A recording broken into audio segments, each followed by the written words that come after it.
Mas, afinal, por que que existem tantos sistemas de escrita na língua japonesa? E para que eles servem?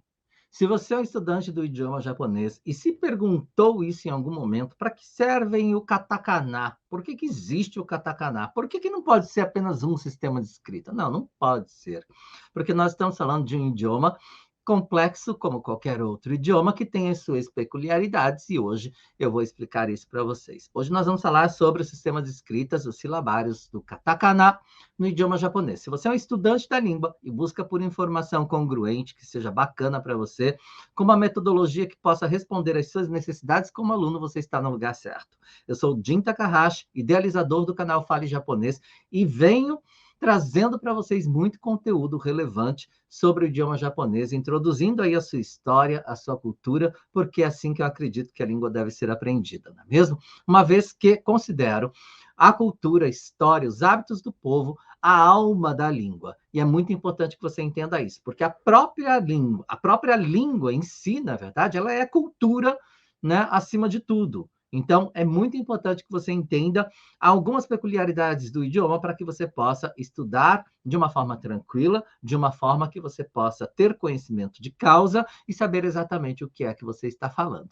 E não repetir como um papagaio, não é mesmo? Muito bem. Hoje nós vamos falar do sistema de escrita katakana. Já fiz outro vídeo para vocês falando sobre o sistema de escritas do hiragana, ou seja, o conjunto de silabários aí, de símbolos, não é mesmo? Que são o hiragana. O katakana, ele possui a mesma quantidade de símbolos, a mesma quantidade de silabário, ou seja, 46 silabários, ok? Mesmo porque eles possuem também, por sua vez, o mesmo som, ou seja, se trata de o mesmo fonema, né, escrito de forma diferente. Mas, afinal, por que nós temos, então, formas diferentes de escrever se é o mesmo fonema? É muito simples. Assista ao vídeo que eu fiz para vocês de hiragana, para vocês entenderem o porquê que existe o hiragana na língua, tá bom? Hoje vou explicar sobre o katakana para a gente não se alongar muito, senão o vídeo vai ficar gigante. O katakana ele foi criado pelos aprendizes de monges budistas na época em que a religião budista foi trazida para o Japão, né? Proveniente da China, da Coreia também, e também da Índia, se você não sabe. Inclusive, né, no vídeo de hiragana eu não falei sobre isso, e eu vou falar sobre isso para vocês hoje. A influência que tem, não é mesmo? A sequência de escrita dos silabários na língua japonesa, né? Da Índia. Mas, enfim, vamos chegar lá. O que acontece? Se você quer saber, fique aqui, tá bom? Como eu disse, né? Eu gosto que você entenda o porquê das coisas.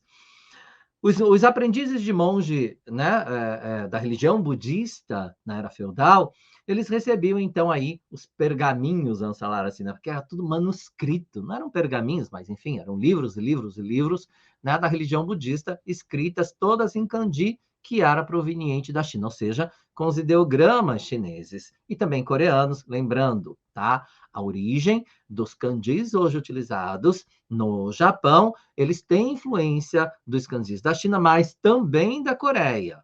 É importante lembrarmos isso, tá? Na Coreia, a escrita ela é diferente, porém, também são considerados aí ideogramas. Mas, enfim, vamos continuar.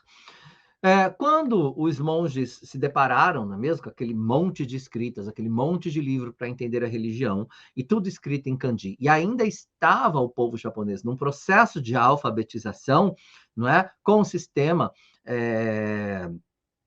que inclusive, né, é utilizado até hoje nas escolas japonesas, é importante você entender que esse processo de alfabetização do povo japonês, ele teve o seu início, né, nesta era em que eu costumo dizer que os japoneses eles se comunicavam por dialetos, não é? Tanto é que nós temos dialetos em muitos lugares no Japão até os dias de hoje. Existe uma língua em comum, digamos assim, que é falado, né, no Japão todo, mas de forma geral, dependendo do lugar que você vai encontrar dialetos diferentes. Este sistema, né, de alfabetização, ele é baseado no confucionismo. Por quê? Porque Confúcio foi trazido da China, um filósofo e pensador estudioso, para trazer, digamos assim, a língua escrita, né, para o povo japonês de forma geral e padronizar, digamos assim, o idioma através de um sistema um sistema educacional, vamos falar assim, que nós conhecemos hoje. Se você for estudar o sistema de educação no Japão, você vai se deparar com o confucionismo, obviamente, porque isso é inevitável, tá? Porque Confúcio foi trazido lá pelo Shotoku Taishi, que foi o príncipe Shotoku, né? É claro, gente, tem muito mais coisa além disso para a gente estudar, e eu não quero me alongar, porque senão a gente vai falar muito de história aqui, a gente não vai parar mais, tá? Mas o chefe Yamato havia já trazido Confúcio, né, para isso, e Príncipe Shotoku, na verdade, não trouxe o filósofo pensador, ele utilizou, né, do sistema já implementado no Japão, do confucionismo para promover ainda mais o processo de alfabetização do povo japonês na época. Mas, enfim, é muita coisa para ser dita, e eu quero que vocês entendam a procedência da história para você entender o porquê que existe o katakana, porque isso é uma pergunta muito frequente dos estudiosos, aliás, estudiosos não, dos estudantes da língua, que são meus alunos também. Mas por quê? Mas por quê? Mas por quê? E ninguém chega e fala, é isso daqui. Entendeu? É isso que eu quero fazer para você. Então, se você busca por informação, né, que possa lhe dar respostas, é isso que eu quero fazer aqui nesse momento. Então, quando os monges, né, os aprendizes de monges budistas, se depararam com as escritas dos kanjis, dos ideogramas, eles se viram na necessidade de simplificar aquilo para que a sua leitura fosse mais ágil, mais rápida, e eles pudessem absorver melhor a informação. Tanto é que, assim como o hiragana, o katakana, ele também é proveniente dos kanjis, ou seja, eles buscaram kanjis que tivessem um determinado uma determinada semântica, né, um significado por si só, que pudesse representar aquela palavra em questão, e retiraram dali um elemento, vamos falar assim, uns traços, né, para que tivesse aquele som, aquele fonema específico, para que facilitasse, então, as suas leituras. Olha que fantástico, não é? A partir do momento que você entende isso, você vai entender o porquê que o sistema de escrita, né, katakana, que são esse conjunto de símbolos, né, que são os silabários, eles são utilizados até os dias de hoje para escrevermos palavras de origem estrangeira, ou seja, de gairaigo. Gairaigo significa palavras provenientes, né, ou vocabulários, ou língua, ou linguagem proveniente de um outro país, de um país de fora, de um país estrangeiro, o que nós, em português, poderíamos chamar de estrangeirismo, né? Ou seja, são palavras de um outro idioma que foi introduzido na língua japonesa e que eles utilizam até os dias de hoje, como doa, porta, tebro, né? Mesa, computer, que é o computador, não é mesmo? Botan, que é de origem portuguesa, da língua portuguesa. Nem tudo é inglês. É importante você entender isso. Nem tudo que é escrito em katakana significa que é a língua, a língua inglesa, tá? O Japão, ele teve influências da Alemanha, né, de Portugal, por exemplo, dos Estados Unidos, de vários outros países do Oriente, e aí algumas palavras foram introduzidas no idioma e até os dias de hoje são utilizadas. Algumas delas, né, passaram a ter, inclusive, kanji para ela, quando, na verdade, elas são provenientes de outra língua. Mas não vamos falar sobre isso nesse momento, senão a gente vai muito a fundo. Eu quero ir logo para os silabários, tá?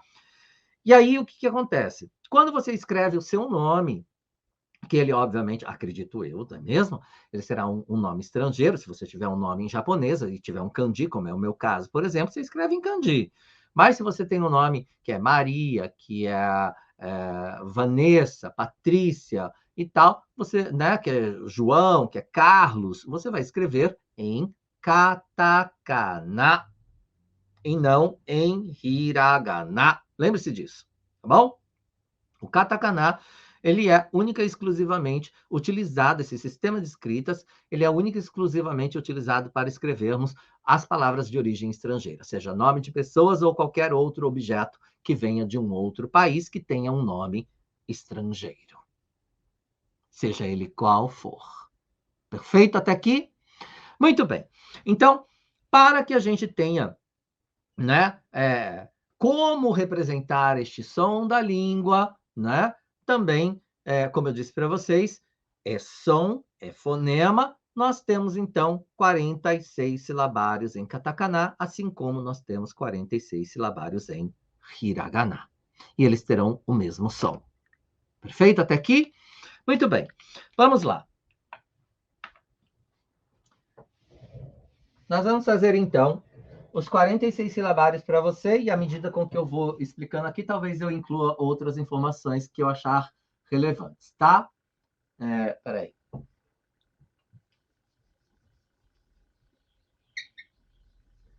Meu apagador não está me ajudando muito, não, mas a gente tenta.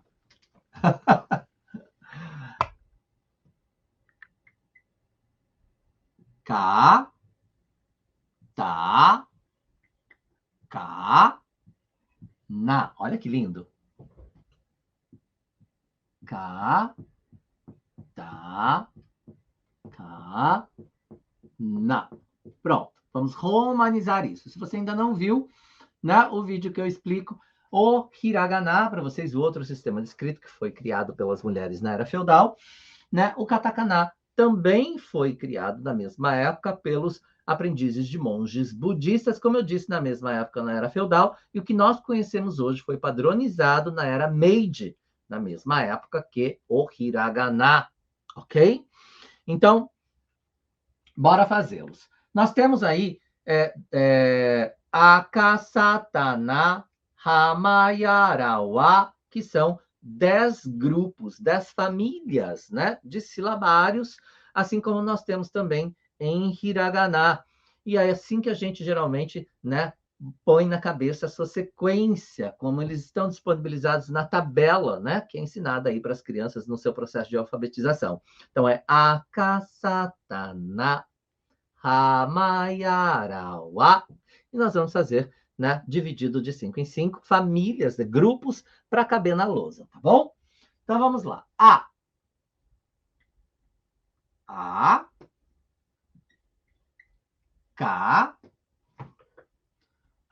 K. Dá um espaço, né, para eu colocar a letra romana para vocês. A muleta, que eu não gosto, que eu já falei, para você se livrar dela. Um dia você se livra. Tá ruinzinho, hein? Aka, sa, ta, na. Vamos ver se cabe tudo? Então, akasatana, a, i, u, e, o. Ka, ki, ku, que, ko. Travessei demais. Sa, shi, su.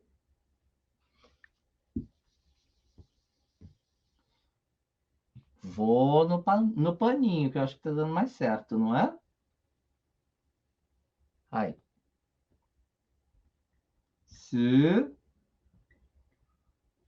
se, so. Ta, ti, tsu, te e to. Tá? Ti, tsu, te, to. Na, ni, nu, ne, no.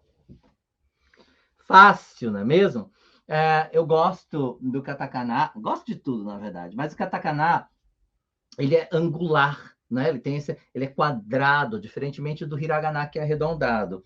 E eu acho ambos lindos. Mas o katakana dá a impressão, assim, sabe, de que você meio que parece que você está manuseando uma espada, não é? Que é seu pincel ou seu lápis é uma espada e você vai fazendo aquele movimento de cortes. Eu acho muito legal.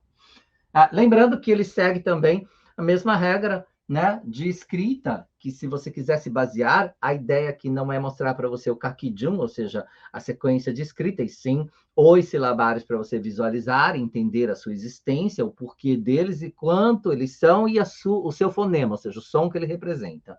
Mas, de forma geral, você vai escrever da esquerda para a direita, de cima para baixo, como fazer um crucifixo, tá? De acordo com as escritas que ele tiver, né? Com os traços que ele tiver, tá bom?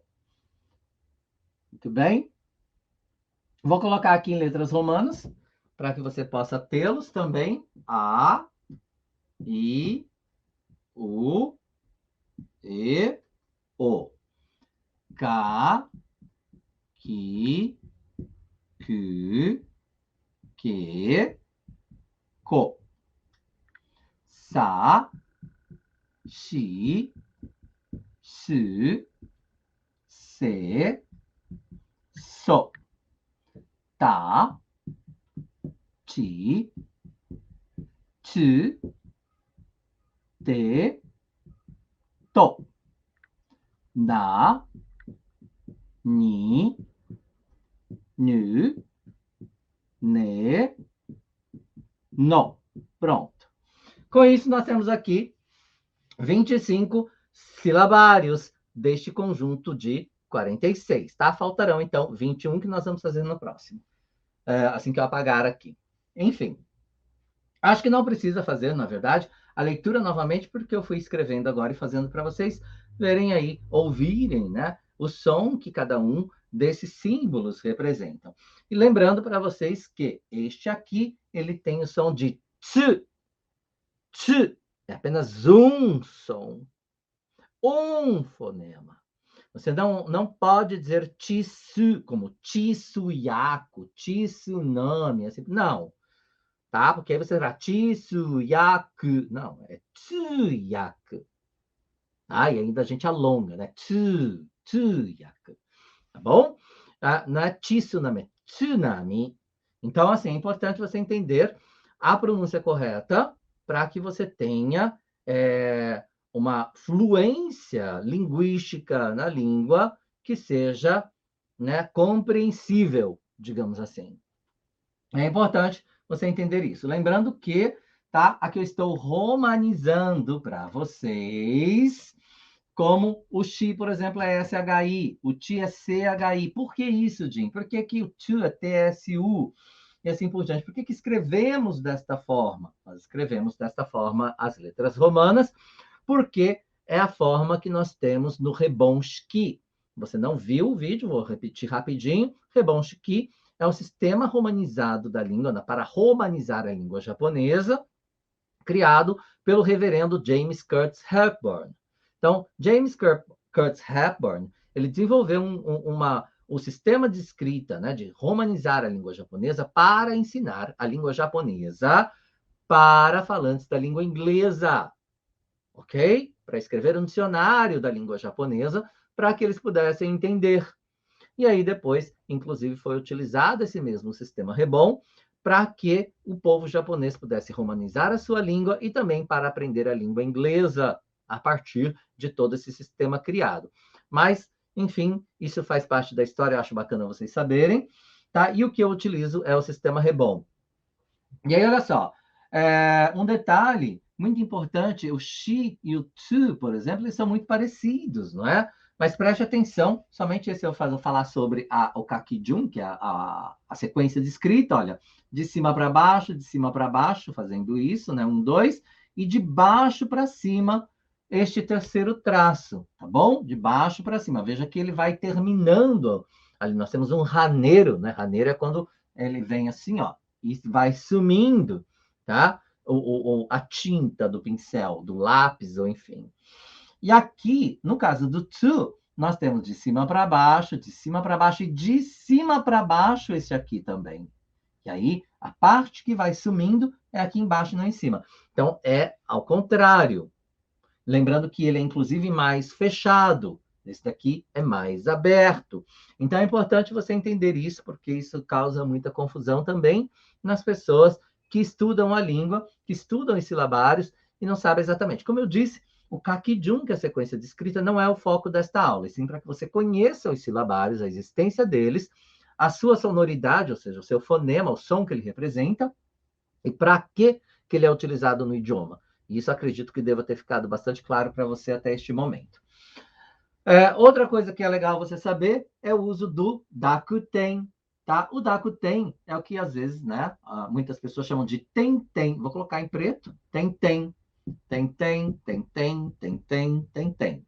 Tá? Isso nós chamamos de Dakuten, que é uma acentuação, vamos falar assim, da língua, que faz com que este fonema ele sofra uma mudança de som. Então, aqui ele era kaki, kuke, ko, ele passa a ser ga, gi, gu, ge, go, a partir do momento que eu coloco o dakuten, ok? Assim como aqui também, sashi sucessor, aqui tem muito risco, mas você vai entender que aqui eu vou colocar o tem, não é mesmo? E aí nós teremos aqui o sashi sucessor, passa a ser za, de, z, z, zo. Tem o som de Z aí, tá bom? Assim como também aqui no ta, ti, ti, te, to, nós teremos o som de da, de, de, do. Tá? Se você não viu a explicação ainda, aqui você vai escrever D, Z, U, e você terá o som de d. No teclado do computador é DZU que você vai teclar para obter um t com tem, dependendo do vocabulário, se ele, né, é constituído por este som, por este fonema, tá bom? Bom, que mais que eu posso dizer? O xi, tá? Aqui, xi, e aqui é ti, né? Ambos com tem têm a pronúncia de, porém, vai depender da palavra, vai depender do que você está escrevendo. Às vezes nós temos uma liberdade um pouco maior de utilizar, né?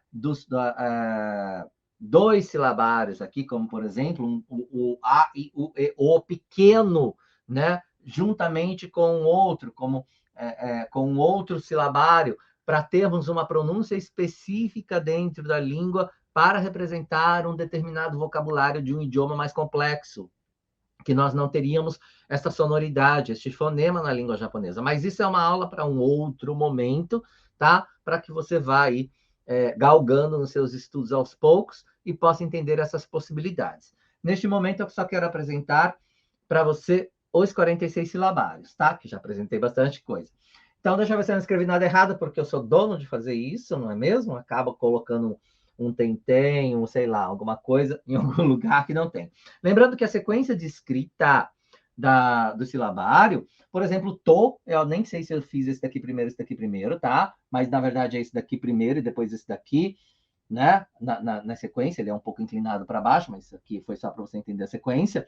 Mas até mesmo o povo japonês não se atenta muito a isso, não se prende muito a isso. É claro que no início dos seus estudos é legal você saber a sequência correta, assim como as crianças quando são alfabetizadas, mas na idade adulta, depois da fase adulta, você acaba criando uma forma peculiar sua de escrever, né? E aí, independentemente da sua sequência de escrita, desde que o silabário ele esteja ali muito bem claro na palavra em questão e possa ser lido, tá tudo tranquilo, tá bom? Vamos lá. Vou apagar para eu passar para vocês agora os outros. Olha, eu parei vários momentos aqui, espero que você tenha conseguido um momento para printar, porque, enfim, né? Em alguns segundos você consegue pausar o seu vídeo, printar a tela, e aí você ter essa informação. Gente, tá difícil, hein?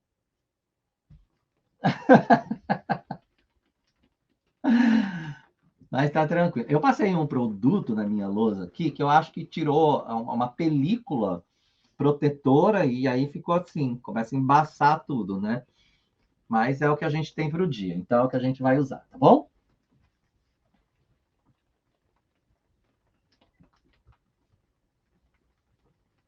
Ok.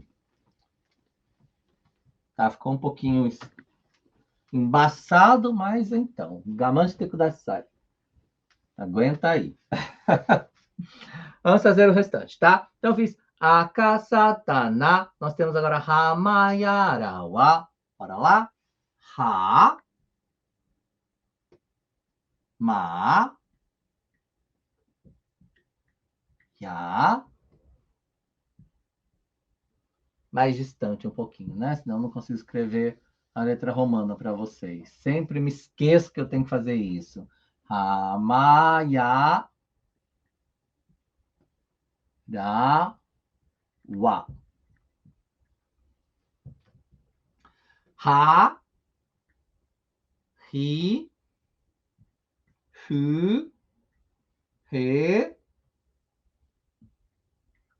ho. Ma, mi, mu,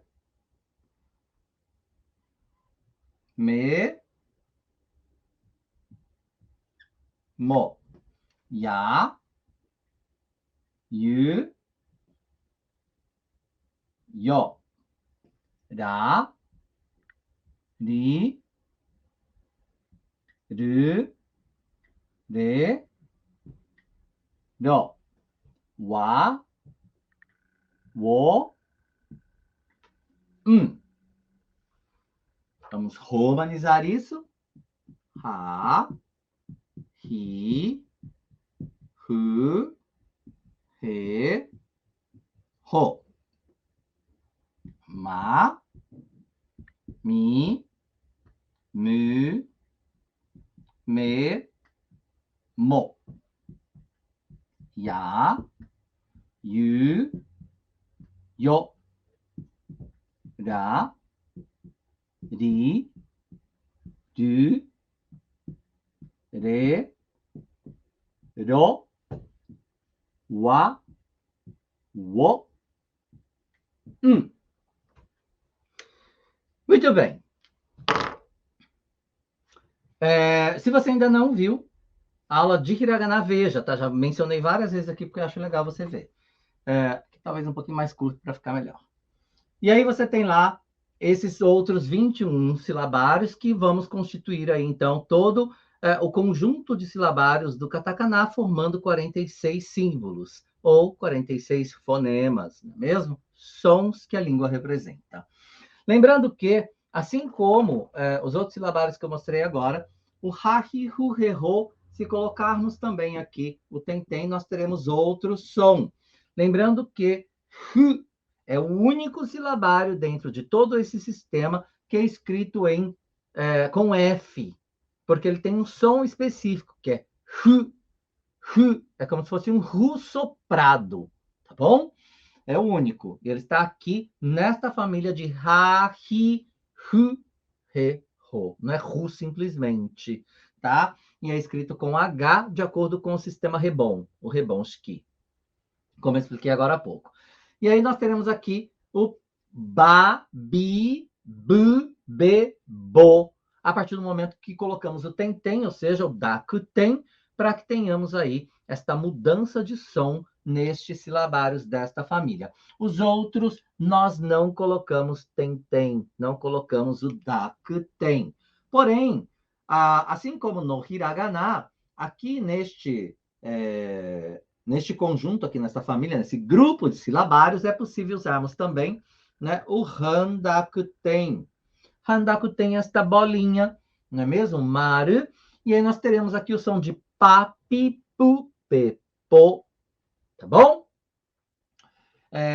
Uma curiosidade, não é? Diz alguns historiadores, em alguns lugares, que que os portugueses tiveram influência na criação do Handakuten. É por isso que ele existe somente neste grupo de silabários, porque eles queriam dizer Porutogaru, né, que é o Portugal, ou Porutogaru Go, que é o idioma português, quando, né, vieram para o país, inclusive tentaram, né, trazer a religião católica para cá, até conseguiram de alguma forma, mas enfim, isso é outro assunto religioso para se tratar. E aí, eles, inclusive, né, em Kyoto, nós temos lá o Pontocho, que é um lugar em Kyoto, que é a antiga capital do Japão, porque na verdade, muitas pontes em Kyoto, porque tem lá o Kamogawa, né? O Kamogawa, que é o rio Kamo. Tem muito Kamo, que é um pato específico, mas enfim, gente, tanta coisa. E aí, muita ponte. E os portugueses vinham aquelas pontes, é mais uma ponte, mais uma ponte, mais uma ponte, né? E aí ficou esse ponto, que aí virou ali o Ponto Cho, que inclusive fica às margens do rio Kamo, que tem muitas pontes. tá? Que é onde tem ali os bares, né, as maiko-sans, geishas e milhões de coisas. Mas, enfim. E aí, como eles queriam dizer, né, porutogaru go, ou porutogari, não existia, né, diz a lenda, não existia este som, este fonema na língua. Eles chegaram lá no hahihuheho, né, ou babibubebo, pegaram aqui este som, colocaram nele uma bolinha e disseram, tá, a partir de agora, isso daqui agora vai ser po. Vocês não têm aí o ro, não tem né, o bo, agora nós vamos ter po, porutogaru, e pronto. Decidiram que isso seria po. E aí ficou, né, como eu disse, né, alguns historiadores podem discordar de mim, mas eu acho curioso isso, para que a gente possa entender também a influência dos portugueses, até mesmo nos silabares, aqui no uso do Handakuten, nesta família de Hahihuheho. Tá bom? Se você souber de outra coisa, coloca aqui nos comentários, porque eu acho muito legal. De repente você tem outra. É claro que nós temos outras explicações, mas essa é uma delas. Se você sabia, né? Coloca aqui. Se você não sabia, se foi novidade para você, coloque também. Eu quero saber a sua opinião, né? O que você está achando da aula, se está sendo bacana para você, por favor. Isso me ajuda, não é? A continuar fazendo esse trabalho para você de forma geral. Mas, enfim, aqui nós temos, então, o restante dos silabários do katakana. Lembrando que esse ro, tá? Ele sai aqui um pouquinho, este último traço, para ele se diferenciar do kanji de kuti, que é igualzinho, só que não sai ali este traço aqui. Tá? Isso é uma peculiaridade deste silabário em questão.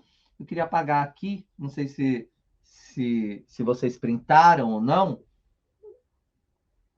Vou dar um tempo para você fazer isso, tá? Eu falo muito, bato muita informação. Espero que você esteja gostando, espero que você esteja anotando tudo, ou que você esteja ouvindo e depois reveja e anote o que você achar mais coerente, mais relevante para você nesse momento. E aí sim, tá aí. Os outros 21 silabários, vou deixar ali aquela bolinha, tá? Para que você tenha aí o total de 46 silabários do sistema de escritas, desse sistema de katakana, utilizado única e exclusivamente para a escrita de palavras estrangeiras, como já mencionado. Outra coisa que eu acho legal você saber é, nós iremos utilizar também o ya, yu, yo, pequenininho, para termos aí alguns ditongos, né? Kya, kyu, kyo, né? Sha, shu, shou, mia, miu, myo, e assim por diante. Em algum momento, talvez eu passe isso para vocês. E este daqui, que é o silabário, que ele é utilizado apenas como uma partícula dentro do idioma. Aí você fala, Jim, mas espera aí, você acabou de dizer que todo o silabário, todo esse grupo, esse sistema de escritas de katakana é utilizado apenas para escrevermos palavras de origem estrangeiras. E aí você vem me dizer que este ideograma, né, este símbolo, ele é utilizado apenas para escrever partícula na língua? Sim, somente para escrever partícula. Gramaticalmente dizendo, ele irá identificar para você um objeto direto em uma oração constituída de um verbo transitivo direto. Está complicado? Eu sei, mas você não precisa saber disso agora. Em algum momento a gente fala sobre isso em outro vídeo. Tá? No vídeo que eu ensino o sistema de escrita do hiragana, eu falo sobre isso um pouquinho mais. Mas aqui, por que ele existe? Porque nós precisamos que ele tenha esse sistema a mesma quantidade que nós temos de fonemas da língua, né, que são representados com hiragana. Por exemplo, se você tiver que transcrever ou que colocar a leitura de uma frase, por exemplo, em algum lugar, e este lugar pede para que esta leitura, este furigana, ou yomigana, ou rubi, tanto faz, são 3 formas que a gente tem aí para dizer, quando a gente escreve a leitura do kanji, né, em hiragana, também pode ser escrito em katakana. Dependendo do formulário, o seu nome, por exemplo, você pode escrever ali em letras romanas e tem que escrever a sua leitura. Ou até mesmo escrever em kanji, como é o meu caso, Takahashi Jin. Jin é kanji, tá? É um nome em japonês. Eu preciso escrever em katakana. Mas pode ser que este mesmo formulário ou alguma outra coisa tenha uma frase constituída, né, de um objeto direto, um verbo transitivo direto, que, por sua vez, né, tem a partícula o para indicar este objeto direto da minha oração. Pronto, falei. E aí, você vai ter que colocar a sua leitura em katakana. Por exemplo, vou dar um exemplo muito fácil. Quando a pessoa vem para o Japão estrangeiro e coloca o seu filho na escola japonesa, é muito comum que os brasileiros, de forma geral, os estrangeiros, de forma geral, tenham o primeiro contato com as escritas do katakana. Por quê? Porque muitas peças dentro do seu ambiente de trabalho, muitas ferramentas, elas são, né, elas possuem um nome, né, de origem estrangeira. Radiopen, por exemplo, que a gente simplifica falando radipen, né, que é um alicate, por exemplo, nipa, por exemplo, que é um alicate de corte, e assim por diante, tanta coisa, não é mesmo? E aí o primeiro contato, às vezes, é com o katakana e tem um pouco mais de afinidade com o katakana. Aí você vai para a escola, coloca o seu filho na escola e a professora às vezes pergunta: como é que eu vou escrever o Renraku Noto para você, Okasan? O Renraku Noto é o caderninho de avisos, não é? De recados para você diariamente, que a professora manda: olha, fez isso, fez aquilo, tal atividade, vai ter tal coisa, tal evento. Como que eu escrevo, mãe? Você prefere que escreva em hiragana ou katakana? Elas te dão essa opção, por quê? Porque na mente do japonês, é uma loucura isso, tá? Na mente do japonês, uma vez que você é estrangeiro, eles acreditam que o katakana você vai entender, mesmo que seja o japonês, a língua japonesa, escrita em katakana. Olha que loucura, né? Porque estando em katakana, como é um sistema de escritas para escrever palavras estrangeiras, você vai conseguir entender, mesmo que esteja escrito em Nihongo, aquilo, entendeu? Olha, é, é, é, eu não consigo entender isso direito, eu não saberia te explicar o porquê que isso acontece, mas existe, né? Isso acontece frequentemente. Talvez você já tenha passado por isso, né? Coloque aqui nos comentários, vai ser bem legal saber disso aqui, para que outras pessoas que estejam aqui, que não estão no Japão, por exemplo, assistindo um vídeo como este, entender que você, pessoa brasileiro ou não, vivendo no Japão, já passou por uma situação como essa e, de repente, o caderninho lá de avisos da escola veio tudo em katakana. Neste momento, a professora vai precisar de um silabário em katakana que represente a partícula o. Concorda? É isso. E aí, vai precisar escrever a língua dessa forma. Uma curiosidade muito legal que eu quero deixar aqui registrado: há pouco tempo eu vi uma matéria na NHK, que é a NHK, uma emissora de TV muito conceituada aqui no Japão, falando sobre a guerra, né, e os soldados que morreram na guerra. Eles enviavam cartas para a sua família, para suas esposas, para suas amantes, enfim, para suas namoradas, e também deixavam cartas escritas, olha que louco, no seu bolso, para que o seu corpo fosse identificado se ele morresse em campo de batalha, na guerra. Então, que encontrassem uma carta dentro do seu bolso para que ele fosse identificado, para saber quem ele era e tudo mais, e deixava ali cartas para os seus familiares e tudo mais. E era escrito em katakana, gente. Era japonês, Nihongo. Eles escreviam em katakana. Por quê? Na época da guerra, ainda era. O povo tinha muita gente que ainda estava no processo de alfabetização. E os homens procuravam utilizar mais o katakana e as mulheres o hiragana. Interessante, não é? E claro que depois isso foi se mesclando tudo. E os homens em campo de guerra, as cartas, a grande maioria das cartas que foram achadas, na verdade, encontradas nesses corpos dos soldados que morreram em guerra ou que enviaram para suas famílias, existe um arquivo disso, uma biblioteca com um arquivo enorme de cartas que são escritas em katakana pelos soldados. E era Nihongo. Então, para isso também precisariam de um silabário que representasse aí o O, para que eles pudessem escrever, concorda? Olha aqui como vai longe, não é? Essa ideia quando você entende a cultura, entende o porquê das coisas, entende de onde veio, por que veio, para que serve.